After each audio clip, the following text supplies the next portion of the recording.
Pemirsa, arus mudik di ruas tol Palimanan Kanci, Kabupaten Cirebon, Jawa Barat terlihat padat pada Minggu malam. Kendaraan didominasi kendaraan pribadi dan bus malam. Arus kendaraan yang melintas di tol Cipali hingga Pali Kanci terus meningkat sejak Minggu pagi kemarin. Bahkan sesekali kecepatan kendaraan berkurang hingga 30 km per jam saat menjelang rest area. Petugas tol mulai membatasi penggunaan rest area maksimal 30 menit.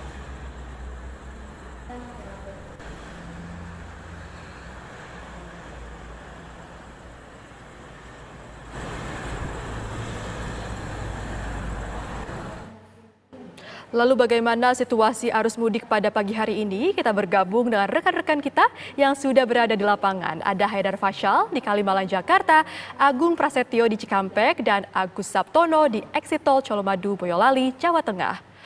Pertama kita ke Haidar Fasyal terlebih dahulu. Selamat pagi Fasyal, bagaimana situasi arus mudik pagi hari ini di tempat Anda mengabarkan?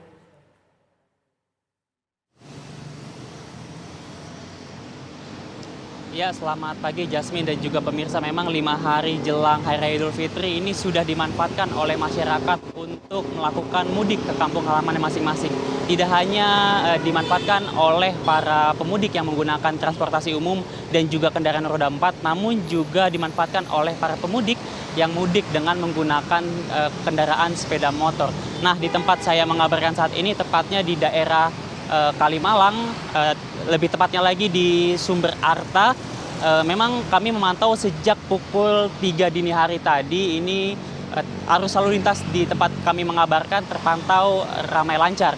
Dan memang menurut pantauan kami sudah terlihat sejumlah pemudik yang menggunakan sepeda motor. Hal ini kami lihat berdasarkan barang-barang yang dibawa oleh para pengendara sepeda motor, di mana kami melihat sejumlah pengendara sepeda motor sudah membawa berbagai barang seperti dus yang dibungkus lalu juga diikatkan ke atas sepeda motornya begitu. Lalu juga selain itu juga tidak sedikit pengendara sepeda motor yang juga membawa anak dan juga istrinya saat melakukan mudik.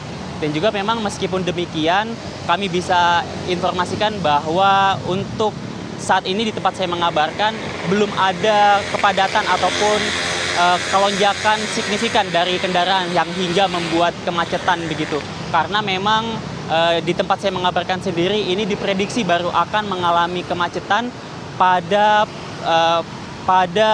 H-3 Lebaran atau lebih tepatnya pada 19 April.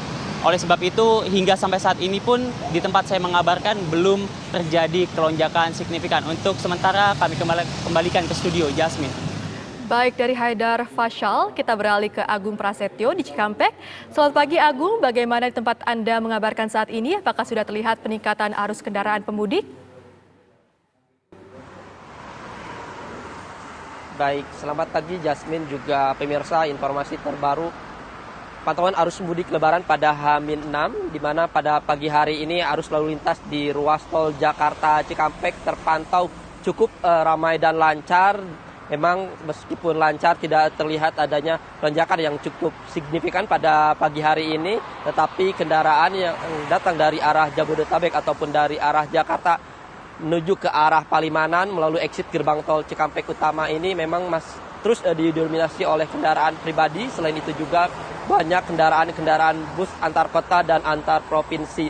Dan selain itu juga dapat kami informasikan di sekitar gerbang tol Cikampek Utama memang meskipun lancar tidak terlihat juga ada kepadatan ataupun antrian kendaraan di gardu transaksi.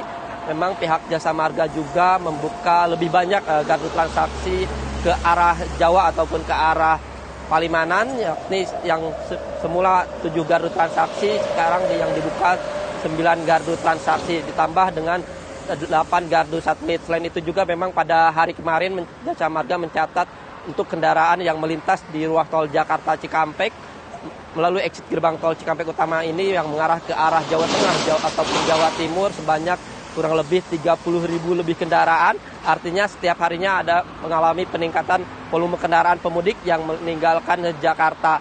Dapat kami informasikan memang meskipun arus lalu lintas pada pagi hari ini lancar, tetapi di sejumlah titik di ruas tol Jakarta Cikampek ada titik-titik rawan kemacetan seperti di kilometer 47. Ini merupakan titik pertemuan antara tol layang MBZ dengan tol Jakarta Cikampek ketika volume kendaraan tinggi, kendaraan yang datang dari arah Jakarta, dan titik ini kerap terjadi menimbulkan kepadatan ataupun kemacetan.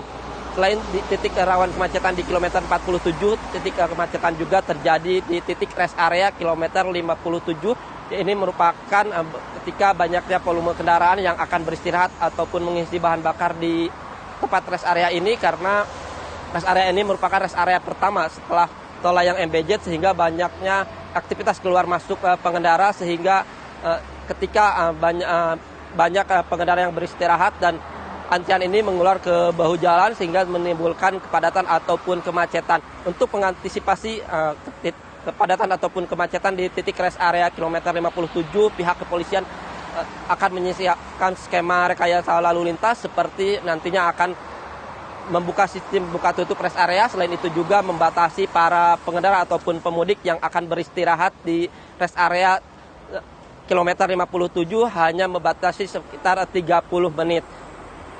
Jasmine. Baik, dari Agung Prasetyo, kini kita beralih ke Agus Saptono di Boyolali. Bagaimana penggunaan tol fungsional Solo Jogja pagi ini, Agus? Apakah sudah efektif? Ya, sebentar Jasmine dan juga pemirsa perlu kami informasikan jalur tol Solo Jogja yang difungsionalkan untuk jalur mudik tahun 2023 ini sudah dibuka sejak hari Sabtu kemarin. Namun operasionalnya berlaku ataupun mulai jam 6 hingga 17 atau jam 5 sore. Pantauan kami di lapangan dari hari Sabtu, hari Minggu kemarin, arus lalu lintas cukup banyak. Namun pihak petugas sendiri belum bisa mengklarifikasi berapa banyak kendaraan yang melalui jalur fungsional ini. Jalur fungsional ini sepanjang 6 km nanti berakhir di exit tol di wilayah Sawit. Setelah dari Sawit nanti 800 meter menuju ke Jalan Raya Solo Jogja, di mana Jalan Solo Raya Jogja merupakan jalur utama untuk menuju dari Solo hingga Yogyakarta. Sementara untuk petugas sendiri sudah menyiapkan beberapa rambu-rambu lalu lintas di sepanjang jalur fungsional ini. Selain itu juga mendirikan pos di beberapa titik. Petugas keamanan pun dari pihak kepolisian juga menyiapkan beberapa pos pam baik di jalur fungsional maupun jalur yang menuju ke Solo Jogja. Begitu, Jasmine. Ya, Agus Saptono, bagaimana dengan rest area terdekat? Apakah sudah ada yang berfungsi secara efektif pula? Ya, di jalur fungsional tidak ada rest area, namun ada satu titik pos, yaitu titik pos untuk pengamanan. Apabila ada kendaraan yang trouble maupun pemudik meminta bantuan, di situ ada salah satu pos yang diberikan di jalur fungsional. Sementara rest area di jalur fungsional belum ada sama sekali, karena jalur fungsional ini masih dalam taraf pembangunan dan yang digunakan hanya satu jalur. Itu pun hanya untuk arus mudik, yang dipakai hanya satu jalur, yaitu di jalur barat. Sementara pembukaan sendiri ataupun untuk arus mudik sendiri itu dibuka dari tanggal 15 hingga tanggal 24 April. Sementara nanti juga digunakan untuk jalur arus balik dari tanggal 25 April hingga 1 Mei. Begitu, Jasmine. Baik, terima kasih Agus Saptono mengabarkan langsung dari Boyolali, Jawa Tengah. Dan sebelumnya ada Agung Prasetyo mengabarkan langsung dari Cikampek. Dan juga ada Haidar Fasyal mengabarkan langsung dari Kalimalang. Selamat bertugas kembali rekan-rekan dan jaga kesehatan Anda.